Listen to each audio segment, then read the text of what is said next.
আগামী পর্বে হতে যাচ্ছে ধামাকা পর্ব।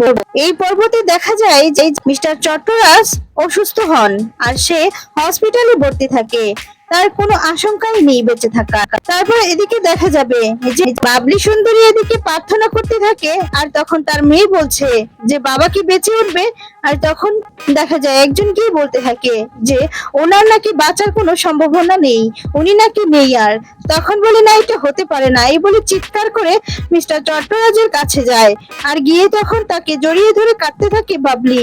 বাবলি তখন বলতে থাকে যে আপনি এভাবে চলে যেতে পারেন না, আপনি না হয় আমায় ভালোবাসেন না, আপনার মেয়েদেরকে তো ভালোবাসেন, তাদের কথা ভেবে আপনি প্লিজ প্লিজ সারা রাত, নয়তো ওদের আমি ক্ষতি করে দেব।